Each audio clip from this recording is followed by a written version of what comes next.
Nous sommes des dieux et nous l'avons oublié. Dans l'enseignement de ce jour, je viens partager avec toi un extraordinaire fragment de la pensée du très célèbre Nikola Tesla, dans lequel il nous dévoile pourquoi et comment nous sommes des dieux, mais que nous l'avons oublié.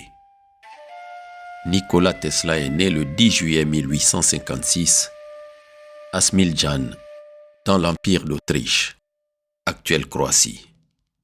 Et il est mort le 7 janvier 1943 à New York. Le présent fragment a été divulgué comme étant le dernier entretien de cet homme considéré comme l'un des plus novateurs et des plus mystérieux ayant jamais vécu sur Terre. Dans cet échange, réalisé dans son laboratoire de Colorado Springs avec le journaliste John Smith du magazine Immortality, ce grand inventeur et visionnaire de l'ère moderne dévoile une nouvelle vision de l'humanité où tout bascule métaphoriquement dans un combat sans merci entre la lumière et les ténèbres. Il faut noter que Nikola Tesla est l'un des scientifiques exceptionnels de l'époque moderne qui a su comment travailler spirituellement avec l'élément éther, un élément qui représente l'espace dans lequel tout se produit, la présence et la conscience, et sur lequel les nouveaux apologistes de la physique quantique reviennent aujourd'hui. Je t'invite donc à être extrêmement attentif, car ce que tu vas entendre aura indiscutablement un impact transformationnel sur ta manière de penser. Monsieur Tesla, vous avez gagné la gloire de l'homme qui s'est impliqué dans les processus cosmiques. Qui êtes-vous, Monsieur Tesla? C'est une question intéressante, Monsieur Smith, et je vais essayer de vous donner la meilleure réponse possible. Certains disent que vous venez de Croatie, de la région connue sous le nom de Lika, et que vous avez dû être un enfant heureux, entouré d'arbres, de rochers et d'un ciel étoilé. On dit que votre ville natale porte le nom d'une fleur de montagne et que la maison où vous êtes né se trouve à côté de la forêt et de l'église. En fait, tout cela est vrai. Je suis fier de mon origine serbe et de ma patrie croate. Les plus futuristes disent que vous avez déjà écrit non seulement une page d'honneur du XXe siècle, mais que vous l'avez déjà aussi fait pour le XXIe siècle. Savez-vous qu'ils ont écrit des odes au moteur à induction et qu'ils célèbrent le champ magnétique en marche inverse? À propos de l'inventeur, donc vous, il l'appelle le chasseur qui a capté la lumière des profondeurs de la Terre et le guerrier qui a capturé le feu du ciel. On dit de lui qu'il est le père du courant alternatif, celui qui fera que la physique et la chimie s'imposent dans la moitié du monde. L'industrie le nommera son saint suprême et il sera un banquier pour les plus grands bienfaiteurs. Dans son laboratoire, pour la première fois, un atome a été sectionné. Une arme a été créée qui provoque des tremblements de terre au moyen des vibrations. Des rayons noirs cosmiques y ont été découverts. 5 races le prieront dans le temple du futur parce qu'il leur a enseigné un grand secret, que les éléments de l'ingénieur et médecin grec Empédocle peuvent être arrosés par les forces vitales de l'éther. Oui, ce sont là quelques-unes de mes découvertes les plus importantes. Pourtant, je suis un homme vaincu. Je n'ai pas atteint le plus grand de mes objectifs. Quel est cet objectif, Monsieur Tesla? Je voulais éclairer la Terre entière. Il y a assez d'électricité pour créer un deuxième soleil. La lumière apparaîtrait autour de l'équateur comme un anneau autour de la planète Saturne. L'humanité n'est pas prête pour la grandeur. À Colorado Springs, j'ai imprégné la Terre d'électricité. Nous pouvons aussi arroser les autres énergies, comme l'énergie mentale positive, que l'on trouve dans la musique de Bach ou de Mozart, ou dans les vers des grands poètes. La terre renferme des énergies de joie, de paix et d'amour qui s'expriment.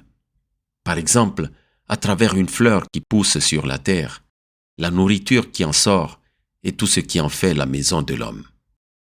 J'ai passé des années à chercher comment cette énergie peut influencer les gens.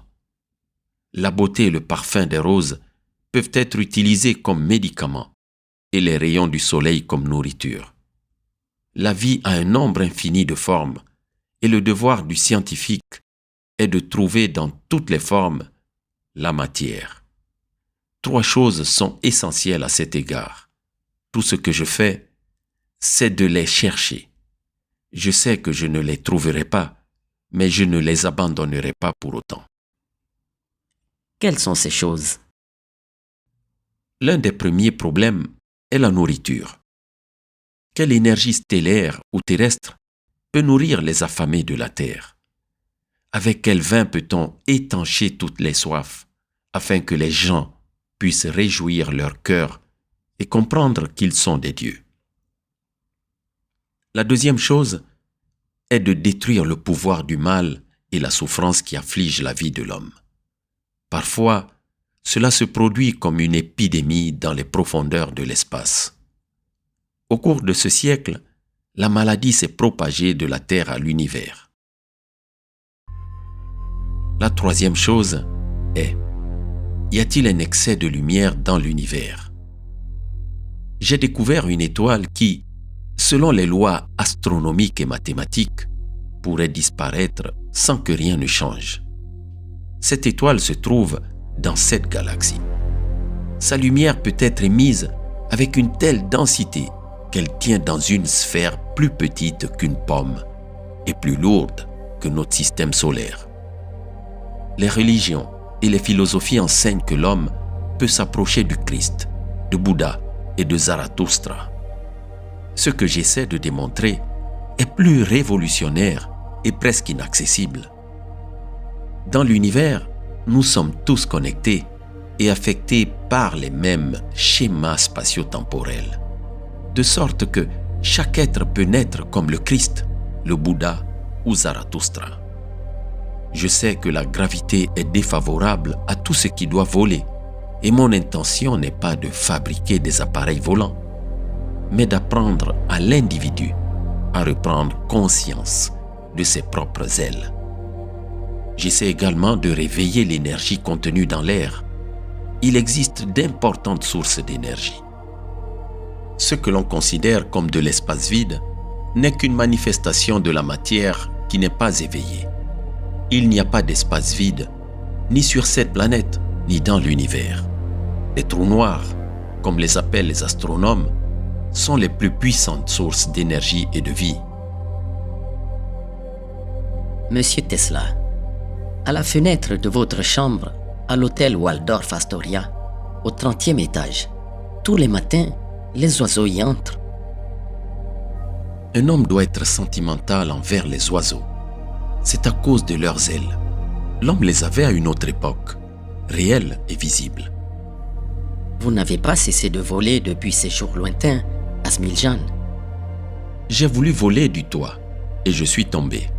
J'ai fait cette farce dans mon enfance et je me souviens que les calculs d'un enfant peuvent être erronés. Les ailes de la jeunesse veulent tout avoir dans la vie. Avez-vous déjà été marié, monsieur Tesla? Vous n'avez aucune affection connue pour l'amour ou pour une femme? Les photos de votre jeunesse vous montrent comme un homme séduisant. Oui et non. Il y a 2 points de vue. Soit on a beaucoup d'affection, soit on n'en a pas du tout. Le juste milieu sert à rajeunir l'espèce humaine. Pour certains hommes, les femmes nourrissent et renforcent leur vitalité et leur esprit. La solitude fait de même pour les autres. J'ai choisi cette deuxième voie. Monsieur Tesla, c'est comme lorsque vous avez dit que vous êtes né de votre père et non de vous-même. Exactement. Qu'en est-il de la naissance de l'univers? La matière est créée à partir de l'énergie originelle et éternelle que nous connaissons sous le nom de lumière. Elle brillait et les étoiles, les planètes, l'homme et tout ce qui se trouve sur la Terre et dans l'univers sont nés. La matière est l'expression d'une infinité de formes de lumière, car l'énergie est plus grande que ce que nous pouvons concevoir. Il existe 4 lois de la création. Quelles sont ces lois, Monsieur Tesla? La première loi est que la source de tout ce qui nous semble déroutant est une intrigue impénétrable que le mental ne peut pas concevoir, ou que nos mathématiques, selon le temps qu'elles mettent à progresser, pourront nous aider. Dans cette parcelle s'inscrit l'univers tout entier, mais nous marcherons bientôt vers elle comme des enfants qui s'instruisent. La deuxième loi est l'obscurité expansive, qui est la véritable nature de la lumière, de l'inexplicabilité de quelque chose qui finit par devenir lumière. La troisième loi est la nécessité pour la lumière de devenir elle-même. La quatrième loi est la suivante. Il n'y a ni commencement ni fin. Les 3 lois précédentes se réalisent toujours et la création est éternelle. Je crois que je comprends. Rappelez-vous, ce n'est pas l'espace qui est courbe, c'est l'esprit humain qui ne peut pas comprendre l'infini et l'éternité. Je suis une partie de la lumière, et c'est de la musique. La lumière remplit mes 6 sens. Je la vois, je l'entends, je la ressens, je la sens, je la touche, j'y pense. Y penser est mon 6e sens. Les particules de lumière sont des notes écrites. Un éclair peut être une sonate entière. 1000 boules de lumière sont un concert. Pour ce concert, j'ai créé une boule de foudre qui peut être entendue sur les sommets glacés de l'Himalaya. À l'école, l'un des premiers théorèmes qu'on apprend en mathématiques, c'est celui de Pythagore. Qu'en pensez-vous, Monsieur Tesla? En ce qui concerne Pythagore et les mathématiques, un scientifique ne peut et ne doit pas empiéter sur ces 2 éléments. Les nombres et les équations sont des signes qui marquent la musique des sphères. Ces sons sont des messages adressés à l'esprit sur le sens de la vie, sur le fait que l'univers existe en parfaite harmonie et que sa beauté est la cause et l'effet de la création. Cette musique est le cycle éternel des cieux stellaires. La plus petite étoile a complété la composition et fait également partie de la symphonie céleste. Les battements du cœur de l'homme font partie de la symphonie de la Terre. Newton a découvert que le secret réside dans la disposition géométrique et le mouvement des corps célestes. Il a reconnu l'existence d'une loi suprême d'harmonie dans l'univers, ce qui est tout le contraire de cette époque de bruit et de fureur. Monsieur Tesla, entendez-vous cette musique? Je l'entends tout le temps. Mon ouïe spirituelle est aussi grande que le ciel au-dessus de nous. J'ai augmenté mon ouïe naturelle. Une fois créé, le son est éternel. Pour un homme, il peut disparaître, mais il continue d'exister dans le silence qui est le plus grand pouvoir de l'homme. L'éther existe, et ce sont ces particules qui maintiennent l'univers en harmonie et la vie dans l'éternité. Dites-moi s'il vous plaît, quelles conditions un ange adopte-t-il pour vivre sur la terre? J'en connais 10. Je documenterai toutes vos paroles, mon cher monsieur Tesla. La première condition est une grande conscience de votre mission et du travail à accomplir. Cette conscience doit exister, ne serait-ce que vaguement, dans les premiers jours. Ne soyons pas faussement modestes. Le chêne sait qu'il est un chêne. Un buisson à côté de lui sait qu'il est un buisson. Quand j'avais 12 ans, j'étais sûr de pouvoir aller jusqu'aux chutes du Niagara. J'ai su dès mon enfance que je réaliserais la plupart de mes découvertes, même si ce n'était pas tout à fait clair pour moi. La deuxième condition pour s'adapter est la détermination. Dans tout ce que j'ai pu réaliser, j'étais déterminé. Quelle est la troisième condition d'adaptation, monsieur Tesla? l'orientation de toutes les énergies vitales et spirituelles qui sont à l'œuvre. Par conséquent, la purification des nombreux effets et besoins de l'homme. Je n'ai rien perdu, j'ai seulement gagné. Je profite donc de chaque jour et de chaque nuit. Notez donc ceci, Nikola Tesla était un homme heureux. La quatrième condition est d'ajuster l'ensemble physique avec le travail. Que voulez-vous dire, monsieur Tesla? Tout d'abord, l'entretien de l'ensemble. Le corps de l'homme est une machine parfaite. Je sais ce dont mon circuit a besoin et ce qui est bon pour lui. Pour moi, la suralimentation est nocive et dangereuse. Parfois, j'imagine que les plus grands chefs du monde conspirent contre moi. Touchez ma main. Elle est froide, monsieur Tesla. Oui, la circulation sanguine peut être contrôlée, ainsi que de nombreux processus à l'intérieur et autour de nous. Avez-vous peur de quelque chose, jeune homme?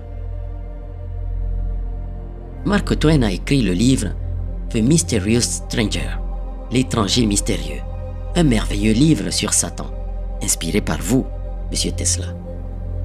Le mot Lucifer est plus charmant. Monsieur Twain aime plaisanter. Enfant, j'ai été guéri en lisant ces livres. Lorsque nous nous sommes rencontrés ici et que je lui en ai parlé, il était si ému qu'il en a pleuré. Nous sommes devenus amis et il est souvent venu dans mon laboratoire. Un jour, il m'a demandé de lui montrer une machine qui, par vibration, provoque un sentiment de bonheur. Il s'agissait d'une de ses inventions destinées à divertir, ce que j'aime parfois faire.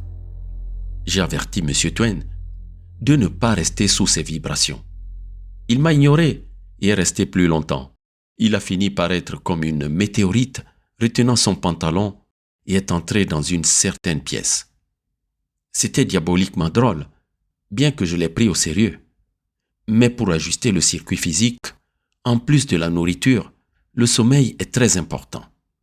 Après un travail long et épuisant qui demande un effort surhumain, je me sens déjà complètement rétabli après 1 heure de sommeil.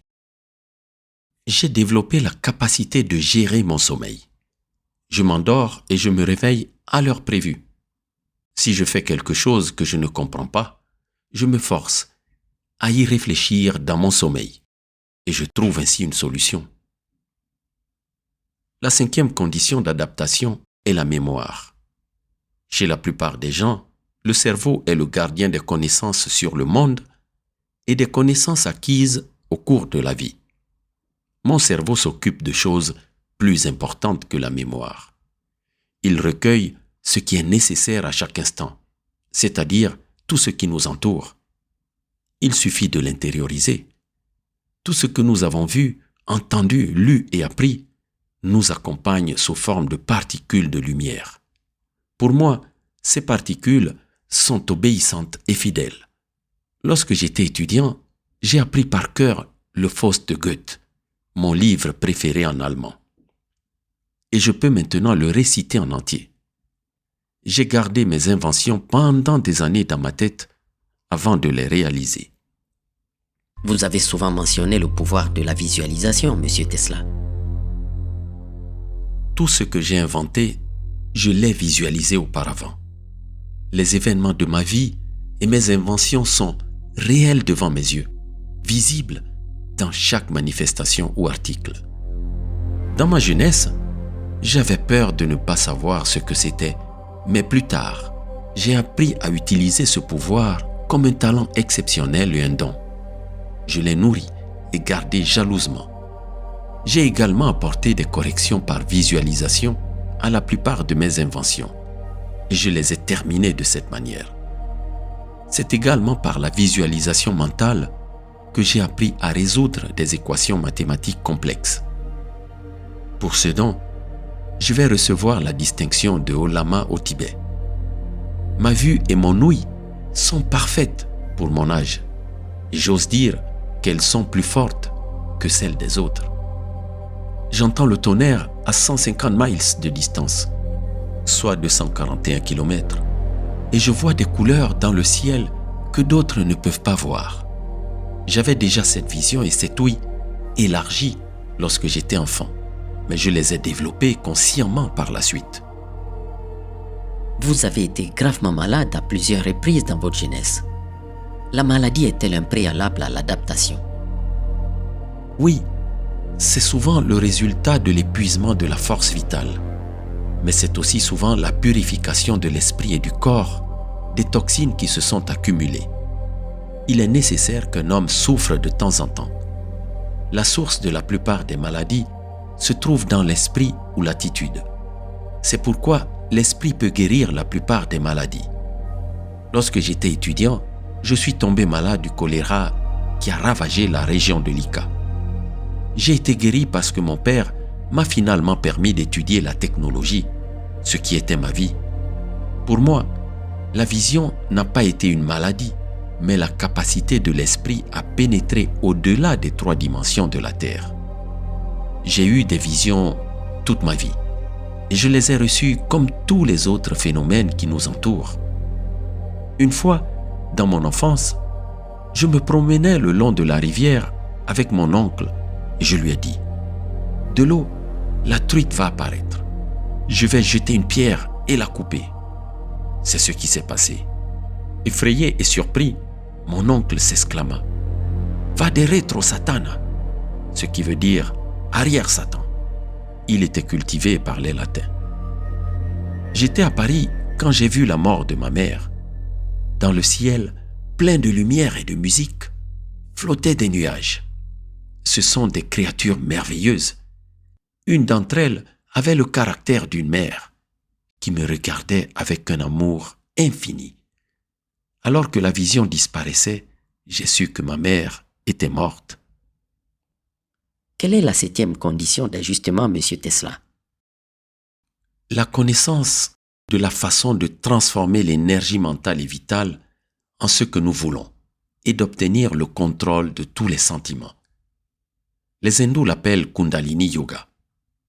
Cette connaissance peut être apprise, ce qui prend de nombreuses années. Elle peut être acquise par la naissance. La plupart ont acquis ce savoir par la naissance. Ils sont en étroite relation avec l'énergie sexuelle, qui est l'une des plus répandues dans l'univers. La femme est la plus grande voleuse de cette énergie et donc du pouvoir spirituel. Je l'ai toujours su et c'est pourquoi j'ai toujours été vigilant.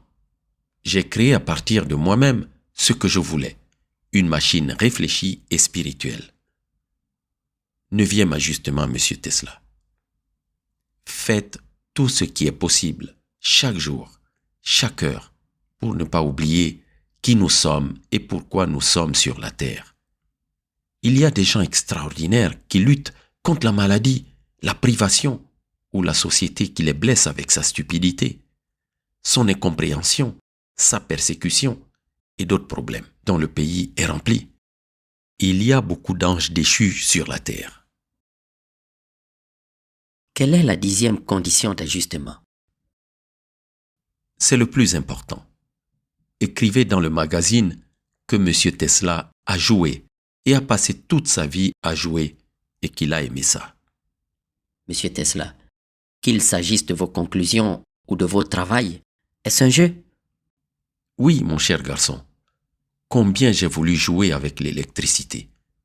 Je frémis à chaque fois que j'entends l'histoire du grec Prométhée qui avait dérobé le feu de l'Olympe pour le donner aux humains. Une histoire terrible où il est question d'un homme attaché à un rocher sur le mont Caucase et dont le foie est dévoré chaque jour par l'aigle du Caucase, chaque jour et repoussant la nuit. Le dieu Zeus n'avait-il pas assez de tonnerre et d'éclairs? La foudre est le plus beau jouet que l'on puisse trouver. N'oubliez pas de rappeler que Nikola Tesla a été le premier à découvrir les rayons. Monsieur Tesla, vous parlez des anges et de leur adaptation à la Terre. En fait, c'est la même chose. Vous pouvez écrire ceci. Il a osé s'approprier les prérogatives d'Indra, de Zeus et de Perun. Imaginez un de ces dieux en robe de soirée noire, chapeau melon et gants de coton blanc préparant des éclairs, des incendies et des tremblements de terre pour l'élite de New York City. Les lecteurs adorent l'humour de notre journal. Vous me déconcertez en disant que vos découvertes ont d'énormes avantages pour les gens et qu'elles représentent en même temps un jeu. Beaucoup vont froncer les sourcils. Cher Monsieur Smith, le problème est que les gens prennent tout cela trop au sérieux. S'ils ne le faisaient pas, ils seraient plus heureux et vivraient beaucoup plus longtemps. Un proverbe chinois dit que le sérieux excessif raccourcit la vie. Mais pour que les lecteurs du journal ne froncent pas les sourcils, revenons aux choses qui comptent pour eux. Ils aimeraient entendre votre philosophie, Monsieur Tesla. La vie est un rythme qui doit être compris.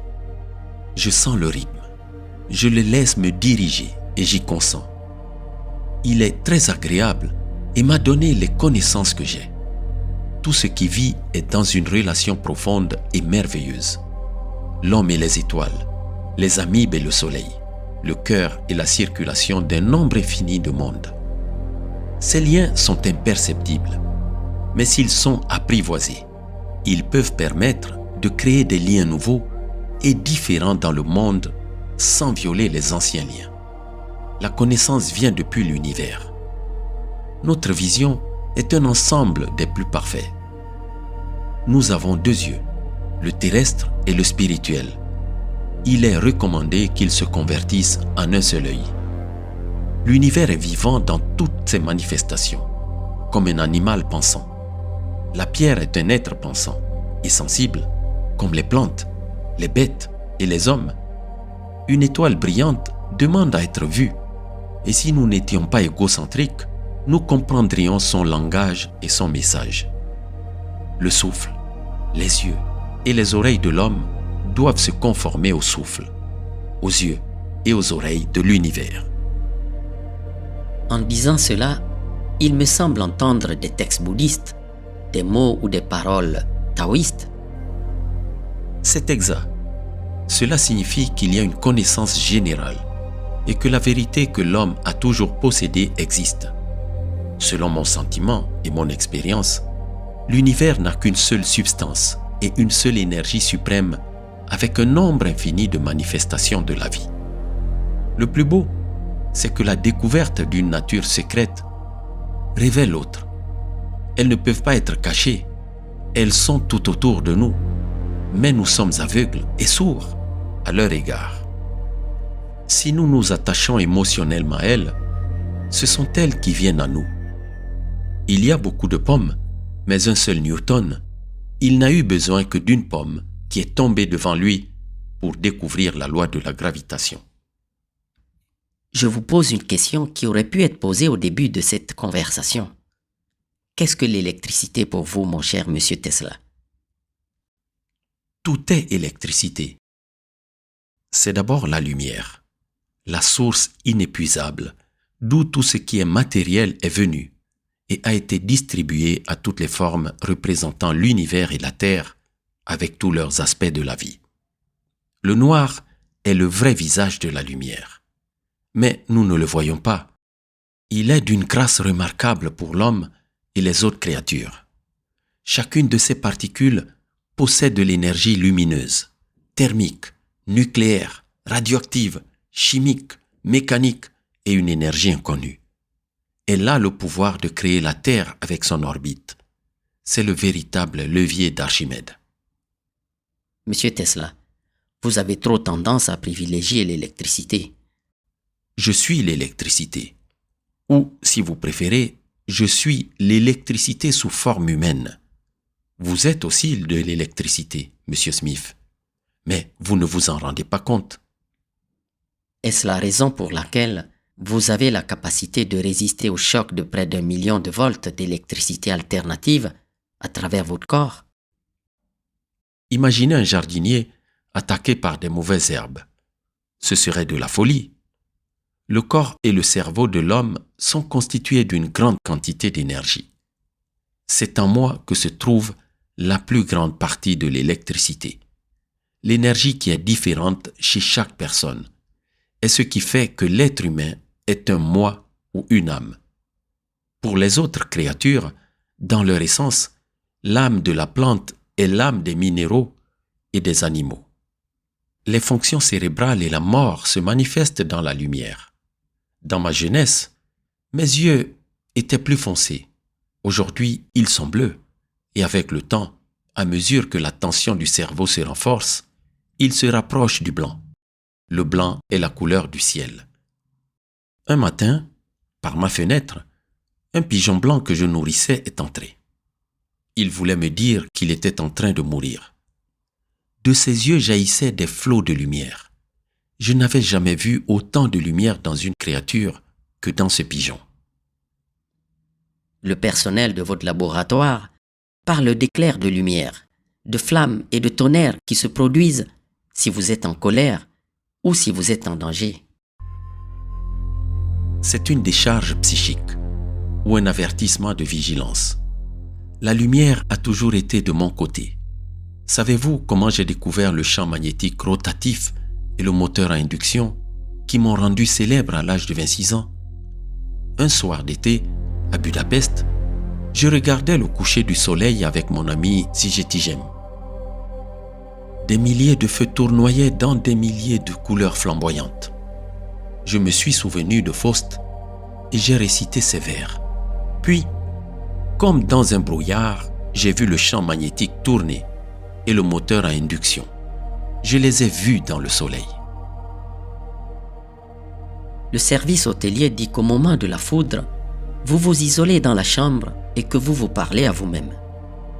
Je parle à l'éclair et au tonnerre. Avec eux, dans quelle langue, monsieur Tesla? Principalement dans ma langue maternelle, la langue a des mots et des sons, surtout dans la poésie, donc elle est adéquate. Les lecteurs de notre magazine vous seraient très reconnaissants de bien vouloir expliquer cela. Le son n'existe pas seulement dans le tonnerre et les éclairs, il existe aussi dans la transformation, dans la luminosité et dans la couleur. Une couleur peut être entendue. Le langage est fait des mots, ce qui signifie qu'il est le fait de sons et de couleurs. Tous les tonnerres et éclairs sont différents et ont leur nom. J'appelle certains d'entre eux par les noms de ceux qui ont été proches de ma vie ou de ceux que j'admire. Dans la clarté du ciel et du tonnerre vivent ma mère, ma sœur, mon frère Daniel, un poète, Jovan Jovanovic Zmaj, et d'autres personnes de l'histoire serbe.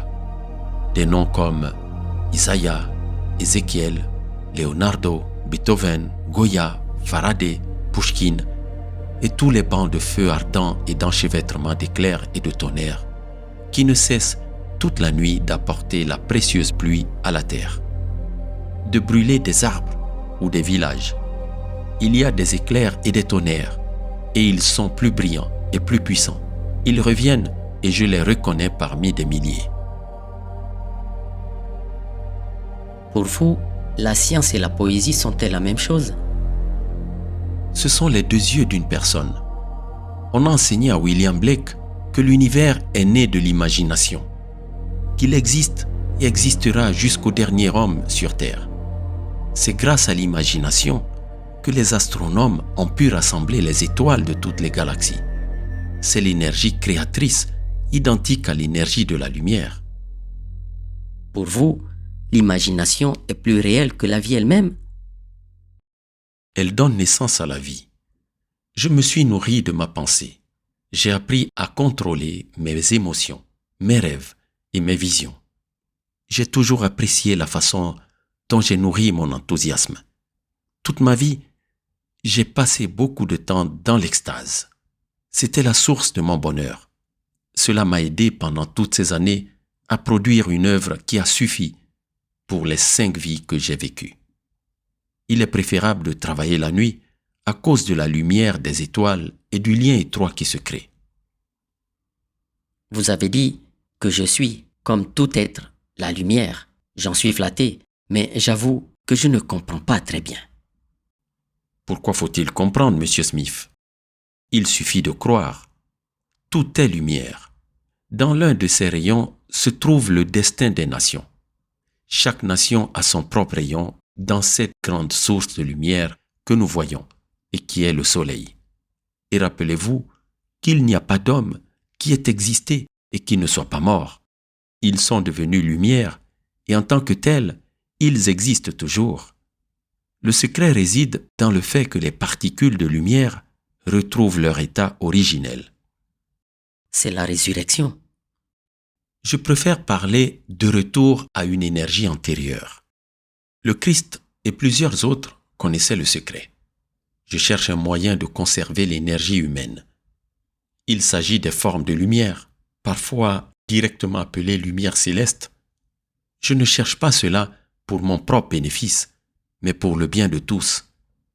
Je crois que mes découvertes rendent la vie des gens plus facile et plus supportable, et les canalisent vers la spiritualité et la moralité. Pensez-vous que le temps puisse être aboli? Pas vraiment. Car la première caractéristique de l'énergie est qu'elle se transforme. Elle est en perpétuelle transformation, comme les nuages des taoïstes. Cependant, il est possible de tirer parti du fait que l'homme conserve une conscience après la vie terrestre. Dans chaque recoin de l'univers, il y a l'énergie de la vie. L'une d'entre elles est l'immortalité, dont l'origine est extérieure à l'homme et qui l'attend. L'univers est spirituel, comme la moitié d'entre nous. Et en même temps, l'univers est plus moral que nous, parce que nous ne connaissons pas sa nature et que nous ne savons pas comment harmoniser notre vie avec lui. Je ne suis pas un scientifique.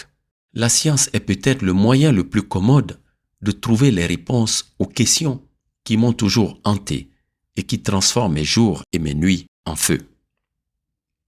Quelle est cette question? Comme vos yeux brillent, ce que je voulais savoir, c'est ce qui arrive à une étoile filante comme lorsqu'un soleil s'éteint. Les étoiles tombent en poussière ou en graines sur ce monde et sur d'autres mondes, et le soleil est dispersé dans nos esprits, dans la vie de nombreux êtres qui renaîtront comme une nouvelle lumière ou comme le vent cosmique dispersé dans l'infini. Je comprends que cela est nécessaire pour être inclus dans la structure de l'univers. Le fait est, cependant, qu'une de ces étoiles et un de ces soleils, même le plus petit, se conservent. Mais Monsieur Tesla, réalisez-vous que cela est nécessaire et inclus dans la constitution du monde? Lorsqu'un homme se transforme en être conscient, son but le plus élevé doit être de courir après une étoile filante et d'essayer de l'attraper. Il doit comprendre que sa vie lui a été donnée pour cela et qu'il sera sauvé. Finalement, il sera possible d'attraper des étoiles. Et que se passera-t-il alors, Monsieur Tesla? Le Créateur va rire et dire: elles tombent uniquement pour que tu les poursuives et que tu les attrapes. Tout cela n'est-il pas l'opposé de la douleur cosmique que vous évoquez si souvent dans vos écrits? Et qu'est-ce que la douleur cosmique? Non, parce que nous sommes sur Terre. C'est une maladie dont la grande majorité des gens ignorent l'existence et qui engendre beaucoup d'autres maladies. La souffrance, le mal, la misère, les guerres et tout ce qui fait de la vie humaine une condition absurde et horrible. Cette maladie ne peut pas être complètement guérie, mais la prise de conscience la rendra moins compliquée et moins dangereuse. Chaque fois qu'un de mes proches est blessé, je ressens une douleur physique.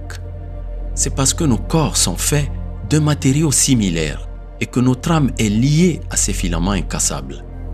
La tristesse incompréhensible qui nous envahit parfois signifie que quelque part, à l'autre bout de la planète, un enfant ou un homme généreux est mort. L'univers entier est à certaines périodes malade de lui-même et de nous. La disparition d'une étoile et l'apparition de comètes nous affectent plus que nous ne pouvons l'imaginer. Les relations entre les créatures de la Terre sont encore plus fortes à cause de nos sentiments et de nos pensées. La fleur la plus belle se parfume, sinon elle tombe en silence ou l'oubli. Nous devons apprendre ces vérités pour être guéris. Le remède se trouve dans notre cœur, ainsi que dans le cœur des animaux, et aussi dans le grand mystère que nous appelons l'univers. Je vous remercie, Monsieur Tesla, de m'avoir accordé ce moment de partage exclusif et inédit. Vous êtes si en avance sur votre temps que je suis sûr que dans 1 ou 2 siècles, les lecteurs se demanderont toujours si cet entretien a vraiment eu lieu. Et comme je sais qu'il est dans la nature de l'être humain de regarder le doigt lorsqu'on lui montre la lune, il leur appartiendra de prendre ce qu'ils doivent prendre et d'apprendre ce qu'ils doivent apprendre de cet entretien. Je vous remercie encore. Cher ami, nous voilà au terme de cet échange plein d'enseignements incroyables pour le commun des mortels. Je t'encourage à vraiment prendre le temps d'écouter et de réécouter cet entretien qui t'aide à réaliser qu'en toi sommeille un énorme potentiel pour te permettre de réaliser des choses inimaginables et fantastiques. Tu comprendras que ce n'est pas par hasard que Nikola Tesla a découvert toutes ces choses formidables auxquelles son nom est lié. Selon l'encyclopédie Wikipédia, Nikola Tesla a déposé quelques 300 brevets couvrant au total 125 inventions, qui seront pour beaucoup attribuées à tort à Edison. Inventeur et ingénieur américain d'origine serbe, Nikola Tesla a joué un rôle prépondérant dans le développement et l'adoption du courant alternatif pour le transport et la distribution de l'électricité. Il travailla dans la téléphonie et l'ingénierie électrique dans son pays. Il émigra aux États-Unis en 1884 pour travailler avec Thomas Edison, puis avec George Westinghouse. Ce dernier enregistra un grand nombre de ses brevets. Il a décrit de nouvelles méthodes pour réaliser la conversion de l'énergie. Tout cela fait que Tesla est considéré comme l'un des plus grands scientifiques dans l'histoire de la technologie. Il est même reconnu comme l'un des ingénieurs les plus créatifs de la fin du 19e siècle et du début du 20e siècle. Malgré ce brillant parcours, il préférait modestement se définir comme un découvreur. Au vu des éléments contenus dans ce fragment et de la biographie de Tesla, ce mystérieux entretien avec le journaliste M. Smith aurait été accordé par Nikola Tesla vers la fin de sa vie et non en 1899 comme cela a été avancé par certains. Pour terminer, le plus important pour moi est que tu retiennes l'esprit de la lettre. Nikola Tesla nous invite à nous réveiller à l'idée que nous sommes des dieux et que de ce fait, nos capacités n'ont pour limite que nous-mêmes. Que celui qui renouvelle les mondes à chaque instant soit toujours la source de ton inspiration. C'était ton ami José Bert sur Fédéralitude, la communauté.